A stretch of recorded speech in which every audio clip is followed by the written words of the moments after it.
పొలంలో పనికి తీసుకెళ్తుంటే మధ్యలో ఒంటేలు కూర్చొని పారిపోయేవాడు. సాయంత్రానికి వచ్చి మళ్ళీ నన్ను కొట్టడం ఆయన పని, దెబ్బలు తింటాం నా పని. యేసుప్రభుకి ఎన్ని దెబ్బలు తగిలే తెలియదు, కానీ నేను తిన్న దెబ్బలు అయితే ఇంకోళ్ళే చచ్చిపోయేవాళ్ళేమో.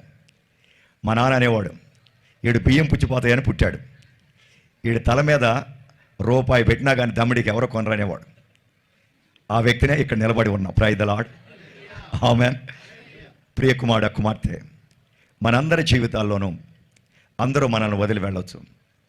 క్రీస్తు యేసు అప్పుడు అందరి మీద ఆయన కోపం రావాలి. నేను ఎంత ప్రేమించిన వీరందరూ వెళ్ళిపోయారు. నాకు మా నాన్న కొట్టడం వల్ల నాకు అందరి మీద కోపం వచ్చి ఊళ్ళో ఉన్న పిల్లలందరూ నేను కొట్టేవాడు. వాళ్ళందరూ మా ఇంటి ముందు నిలబడి మా నాన్నతో చెబితే మా నాన్న మళ్ళీ కొట్టేవాడు. దేంతో కొట్టేవాడు? మధ్య కవ్వతో కొట్టేవాడు. మజ్జిగ కవ్వం ఉండేది వెనకటి రోజుల్లో, దానికి తాడు ఉండేది, జనపనారతో చేసింది, దాంతో కొట్టేవాడు మా నాన్న. ఎప్పుడు ఇంకా సొక్కా వేయటానికే లేదు, ఎప్పుడు గాయాలు పుండ్లు. ఆ జీవితం బ్రతికాం. నా కోపం వచ్చి ఊర్లో ఉన్న పిల్లల మీద చూపిస్తే మా అమ్మమ్మ అనేది, ఏంట్రా ఎవరన్నా అంటే నీ ఒంట్లో సూదిలా గుచ్చుకున్నాయి అనేది. అర్థం నాకు తెలవల. నాకు 13 సంవత్సరాల వయసు ఉన్నప్పుడు నేను చదవటం లేదని మా ఊర్లో మాస్టర్ చదువు రాని మొద్దు కథలు రాని ఎద్దు అని ఒక అట్ట మీద రాసి ఊరంతా తిప్పాడు నన్ను. నాకు చదవటం రాదు.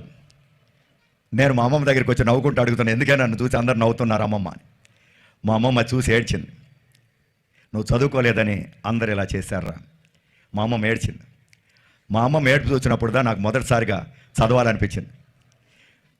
నేను మా నాన్న దగ్గర అడిగితే, నీకు ఆ చదువా, నువ్వు బియ్యం పుచ్చిపోతాయని పుట్టావు అన్నాడు మళ్ళీ. అప్పుడు మా ఊరిలో ఒక ఆయన రామకృష్ణ అని చెప్పి శకుంతలని ఆమెను పెళ్లి చేసుకున్నాడు. ఆయన ఎంఏ చదివాడు, కానీ ఆయనకు ఉద్యోగం లేదు. మా ఊరు పక్కన 5 కిలోమీటర్ల దూరంలో ఆయన ట్యూటోరియల్ కాలేజీ స్టార్ట్ చేశారు. ఆయన చెప్పాడు, నువ్వు అమ్మలేని పిల్లవాడు కాబట్టి నువ్వు నాకేం ఫీజు ఇవ్వక్కర్లేదురా, నువ్వు వచ్చి చదువుకోమన్నాడు. నేను రోజు నడిచి వెళ్ళేవాడిని, 5 కిలోమీటర్లు వెళ్ళటం 5 కిలోమీటర్లు రావటం. అది చూసి ఒక రోజు అన్నాడు, మా ఇంట్లో పండుకోరా, రోజు ఎట్ట వెళ్తావులే, శనివారం ఆదివారం కావాలంటే వెళ్ళు అన్నాడు. నేను 13 ఏళ్ళు అయినా కానీ ఒంటేలు పోసేవాడిని రాత్రిపూట. ఒకరోజు 2 రోజులు చూశాడు. తర్వాత ఆయన బెత్తం తీసుకొని కొడుతుంటే నా ఒళ్ళంతా మల్లిపుండ్లు, ఇంకా ఎందుకు ఏం చేత దెబ్బలు తినేదని రోజు అట్టాగే మా ఊరు నుంచే వెళ్ళేవాడిని. 3 సంవత్సరాల్లో పొట్టుబట్టి ఏబిసిడీలతో మొదలుపెట్టి అందరికంటే అత్యధికమైన మార్కులతో ఆంధ్ర మెట్రిక్ 11వ తరగతి పాస్ అయ్యా. దాని తర్వాత ఎక్కడా తిరిగి చూడలే. మొదటి మాస్టర్ డిగ్రీ ఆంధ్ర యూనివర్సిటీలో కంప్లీట్ చేసి అత్యధికమైన మార్కులు పొంది దాని తర్వాత బాంబే వెళ్ళి అక్కడ చదివి, ఈ విధంగా నేను అనుకునేవాడిని నేను కమ్యూనిస్ట్ వాదిగా మారాను. సంటరాజేశ్వరరావు గారు మా తాతగారు, మా అమ్మమ్మ వాళ్ళ బ్రదర్. నేను కమ్యూనిస్ట్ వాది, హేతువాది. డాక్టర్ కోవూరు అబ్రహాం, చారు మజుందార్ ఇట్లాంటి వాళ్ళు అందరూ వాళ్ళ గురువులుగా వాళ్ళ పుస్తకాలు చదివేవాడిని. ఇప్పుడు అందరూ అన్నారు, నేను ఎవరిని నమ్మేవాడిని కాదు, మనం కష్టపడాలి, చదవాలి, సంపాదించాలి, అదే దృక్పథం. తర్వాత స్పోర్ట్స్లో కూడా అందరికంటే గొప్పగా స్పోర్ట్స్లో ఉండేవాడిని. జావలిన్ త్రో ఇండియా శ్రీలంకల దీనిలో జరిగినప్పుడు రిప్రజెంట్ చేసి జావలిన్ త్రో సిల్వర్ మెడల్ తీశాను. హ్యామర్ త్రో ఆంధ్ర యూనివర్సిటీలో 5 సంవత్సరాలు నేనే ఛాంపియన్గా ఉన్నాను. ప్రతిసారి నా ఫోటో మ్యాగజైన్లు వేసేవారు, ఏ man with the steel muscles అని. అంత శక్తివంతంగా ఉండేవాడిని. కబడ్డీ యూనివర్సిటీ ప్లేయర్గా ఉండేవాడిని, స్పోర్ట్స్లో ఉండేవాడిని. చదువులో కూడా ఫస్ట్ మాస్టర్ డిగ్రీ 1977లో కంప్లీట్ చేసి దాని తదుపరి బాంబే వెళ్ళి అక్కడ చదివి మళ్ళీ ప్రొద్దున్నే 2 కాలేజీల్లో 3 రోజులు విజిటింగ్ ప్రొఫెసర్గా పనిచేసేవాడిని. పార్ట్ టైం 2 క్లాసులు తీసుకునేవాడిని. అది అయిన తర్వాత 10 నుండి 5 వరకు ఉద్యోగం చేసేవాడిని. మళ్ళీ సాయంత్రం చదివేవాడిని. 5 సంవత్సరాలు అక్కడ అయిన తరువాత కోయంబత్తూరులో సెటిల్ అయ్యాం. కోయంబత్తూరులో ఉన్నప్పుడు అనేక వ్యాపారాలు చేశాం. టెలివిజన్ షోరూమ్స్ ఉండేవి, బట్టల షాప్ ఉండేది, automobile air filter manufacturing units. ఇవన్నీ యేసు ప్రభువు తెలవక ముందు అన్ని వ్యాపారాలు అత్యధికంగా ఆశీర్వదించబడ్డాయి. కానీ ఒక వ్యక్తికి నేను సంతకం పెట్టడం ద్వారా అతను 3 కోట్లకు అప్పు అయిపోయి ఆత్మహత్య చేసుకొని చనిపోయాడు. ఆ అప్పులు నేను కట్టవలసి వచ్చి నా జీవిత గమ్యం తెలియక నేను కూడా ఆత్మహత్య చేసుకోవాలనుకున్నప్పుడు జ్ఞాన సంపన్నుడైనటువంటి యేసు ప్రభు నన్ను దర్శించారు. దర్శించి నువ్వు చనిపోనక్కర్లేదు, నువ్వు పోయిన దాని గురించి నువ్వు బాధపడనక్కర్లేదు, నీ కెమికల్ టెక్నాలజీ ఇస్తున్నానని చెప్పారు. కెమికల్ టెక్నాలజీ నాకేం తెలియదు. నేను కల్లో యేసు ప్రభుని అడుగుతున్నాను, ప్రభా నాకేం తెలియదు. యేసు ప్రభు చెప్పారు, నేనే నీ యొక్క జ్ఞానాన్ని నవ్వుతూ వెళ్ళిపోయారు. అప్పుడు నా తెల్ల మచ్చలు వ్యాధి ఉండే శరీరం మీద, బొల్లి మచ్చలు. ప్రొద్దున్నే లేచి చూస్తే ఆ బొల్లి మచ్చలు లేవు. యేసు ప్రభు నిజంగా నన్ను దర్శించారని నమ్మకం, విశ్వాసం. నాకు అప్పుడు 34 సంవత్సరాలు. మార్చి 25, 1989. ఆ యేసు ప్రభు చెప్పిన మాట ప్రకారం కెమికల్ టెక్నాలజీ ఆరంభించడం జరిగింది.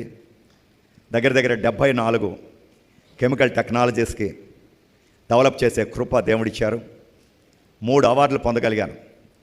Deputy chairman planning commission Mohan Dharia excellence award ఇచ్చారు. ఆ కాలంలో లోక్సభ స్పీకర్గా ఉన్న రబీ రే నాకు లోక్శ్రీ అవార్డు ఇచ్చారు. అలాగే institute of economic studies Udyogashri award ఇచ్చారు. నాకు సైన్సే తెలియదు, నేను చదివిందంతా బిజినెస్ మేనేజ్మెంట్.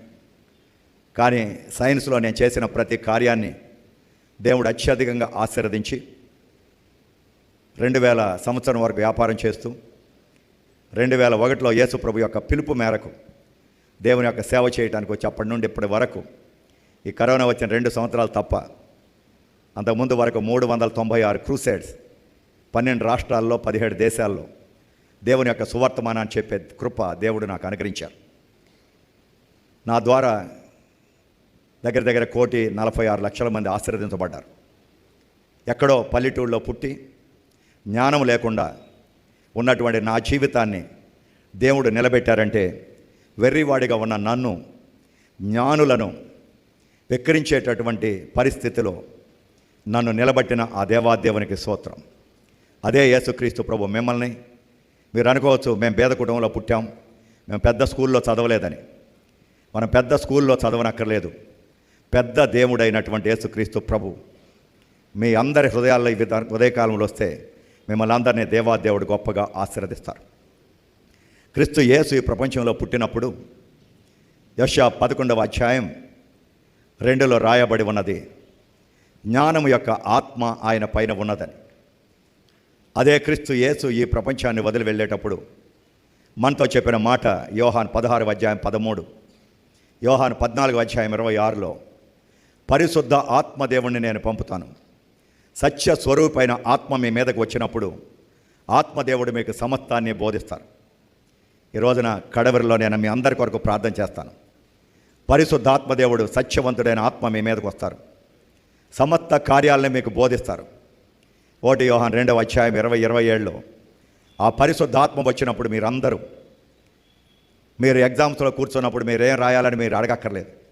పరిశుద్ధాత్మదేవుడు మీకు ఆ కాలంలో ప్రతి జ్ఞానము ద్వారా ప్రతి ప్రశ్నకు జవాబు రాసే కృపను ఆ పరిశుద్ధాత్మదేవుడు మీకు అనుగ్రహిస్తారు. ఎవ్వరూ మీకు బోధించనక్కర్లేదు. మనం పెద్ద స్కూళ్ళలో చదివినా, చిన్న స్కూళ్ళలో చదివినా దాని యొక్క అంతరార్థం ఆ దేవుని యొక్క బిడ్డలుగా మనం పొందే జ్ఞానం విశిష్టత కలిగిన జ్ఞానం. నేను కోయంబత్తూరులో అనాథ పిల్లల కొరకు ICSE సిలబస్తో స్కూల్ కట్టాను. అందరికీ ఫ్రీ. దగ్గర 366 మంది చదువుతున్నారు. ఇప్పుడు 9th క్లాస్ కంప్లీట్ అవుతుంది. ఆ పిల్లల ముందు పెద్ద కాలేజీల్లో 1,50,000 సంవత్సరానికి ఫీజు కట్టిన స్టూడెంట్స్ కూడా మా పిల్లల ముందు నిలవలేరు. నిజం చెబుతున్నాను. స్పోర్ట్స్ జరిగినా సరే అన్నింటిలో ఫస్ట్ మా వాళ్ళే. పెయింటింగ్ కాంపిటీషన్లో ఆల్ ఇండియాలో ఫస్ట్ ర్యాంక్ తీయగలిగారు. స్పెల్ బీ కాంపిటీషన్లో ఆల్ ఇండియాలో 7th ర్యాంక్ వచ్చింది. నేను ఎందుకు చెబుతున్నానంటే, వారి దగ్గర ఎవరున్నారు?